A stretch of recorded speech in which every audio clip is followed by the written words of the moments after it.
Giants football is back on Monday night, week one against the Pittsburgh Steelers at home. Very excited for it, obviously. It feels like it's been forever.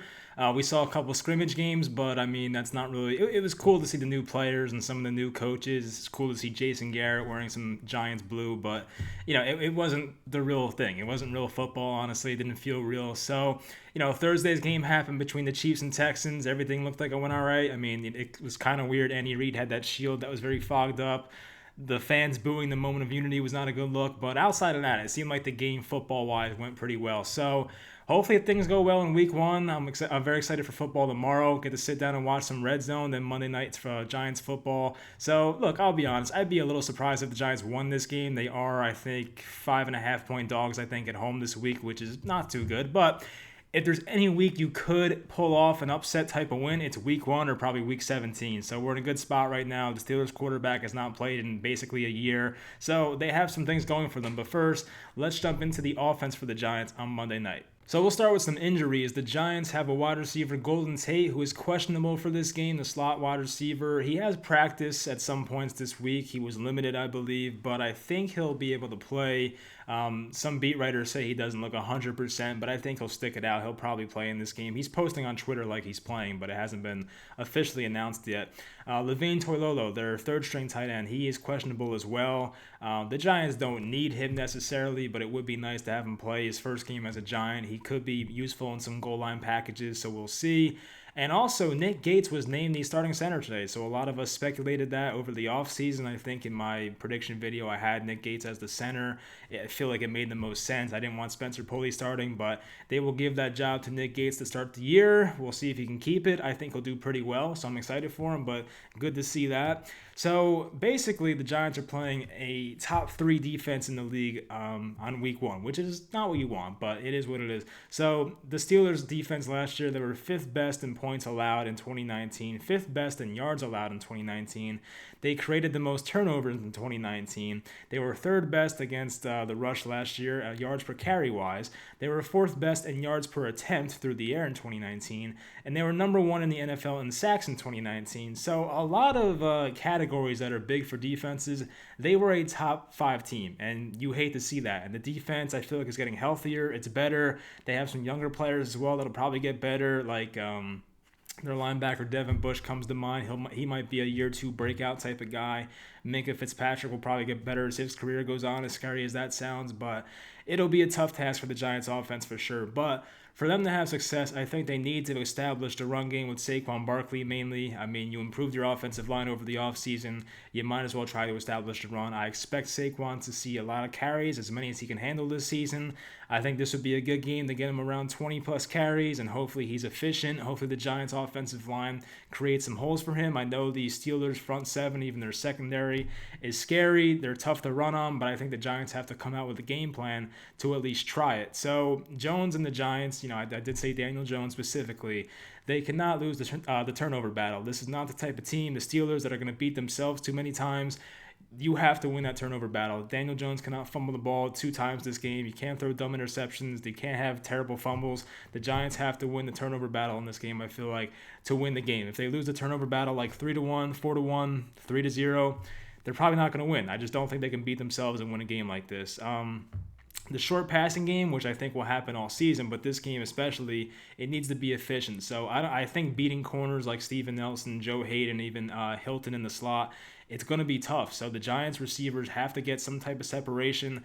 The short passing game has to be quick, accurate. The Giants have to be very efficient with that. Now, the Steelers defense is just talented at all three levels. So as an offensive coordinator or even a head coach who's ever planning the game plan, I'm sure Jason Garrett is, it's hard to exploit a weakness. This is not a team that has a weak secondary and a great front seven or vice versa.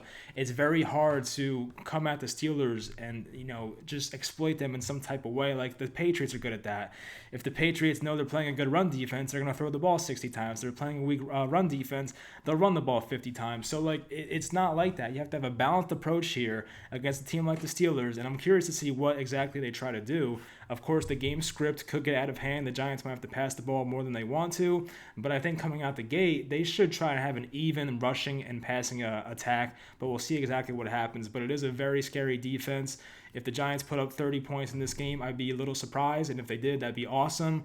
But I'm expecting more of a point total around 20, in my opinion, for the Giants this week. For the Giants defense, my things to watch out for, honestly, is where do Logan Ryan and Darnay Holmes play most of the time. So I'm under the impression that I think Holmes will be the main slot corner. I think based on the personnel this team has right now and based on the injuries, I think Logan Ryan is going to be an outside corner most of the time. There will be times he'll be a safety, and I think maybe him and Julian Love might switch between corner and free safety at times. But for the most part, I think he'll be an outside guy, Logan Ryan. So it's interesting to see where those guys play exactly. Ben Roethlisberger did not practice on Saturday today due to a coach's decision. Now, this could have been like a Veterans Day off type of thing. I'm not too worried about it. I just feel like it was a day off. I don't think he's going to miss the game or anything like that.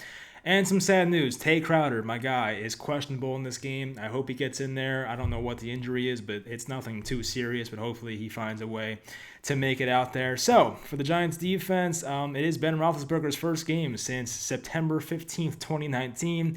He did admit in like some type of interview that he is a bit nervous for the game. He said it might take him like a half or so to like get back into the groove of things. So, if the Giants are going to win this game, basically come out strong. Take a 10-0 lead, take a 14-0 lead, take it from there. You want to attack this team early.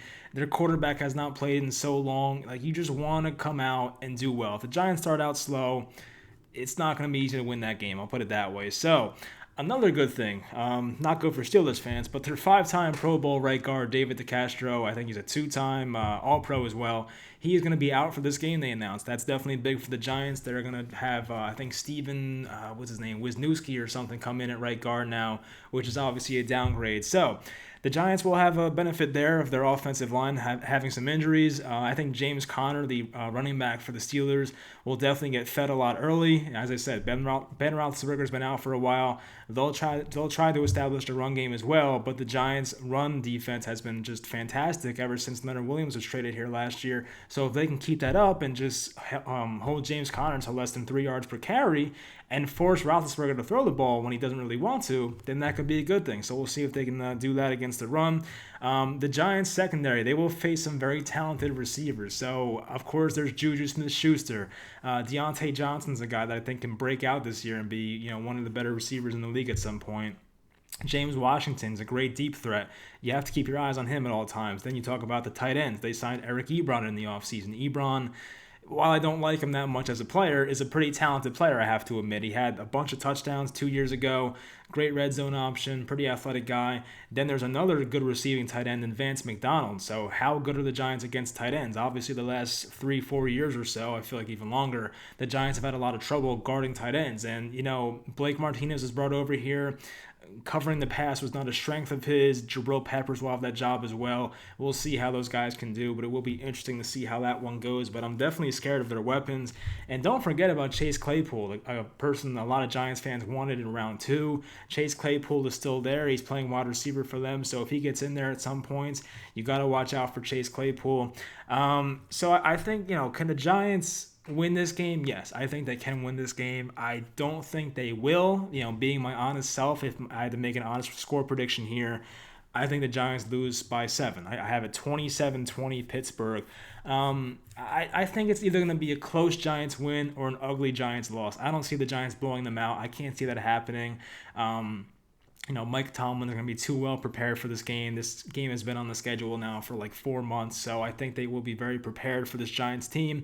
Now, the Giants benefit in a couple areas here. So there's a lot of new things going around with the Giants. There's a new offensive coordinator. There's a lot of new players on this team, so that can definitely help them. Like, what type of tape do you go off of for Jason Garrett? Jason Garrett hasn't officially called plays since 2012, apparently. So I find it hard to believe they're going to go all the way back to 2012 and watch the Cowboys game. So there is some unknowns with the Giants, so that definitely helps them, and there's nothing on tape yet, really. So that'll help them, but I do think ultimately the Steelers' defense is too good. The Giants' offense might struggle in this game. Now, if Saquon Barkley can break off a couple of big runs and maybe even a long touchdown, that would be great. If Daniel Jones is efficient, he's accurate, doesn't turn the ball over, I think there's a chance. So I'm not saying it's 100% the Giants are going to lose this game, but I do think if I had to put money on it, I would say the Steelers probably win this game. But hopefully I'm wrong. I will be rooting hard, obviously, but hopefully the Giants find a way. But once again, let me know in the comments your score prediction Hopefully the Giants go 1-0. I feel like the Giants haven't gone 1-0. They've gone 1-0 once, I feel like, in the past 7 seasons, maybe since like 2013 or 2012 even. Yeah, they went. I think they started 0-1 in 2012. They won that game in Dallas in 2016. That was awesome. But yeah, it's been a long time, honestly, since they went 1-0. So hopefully they find a way to do that. It's been some rough starts here recently, but hopefully they get off to a good start here. New head coach, you never know. But hopefully you guys enjoyed this video, and I will talk to you for a post-game reaction after the game Monday.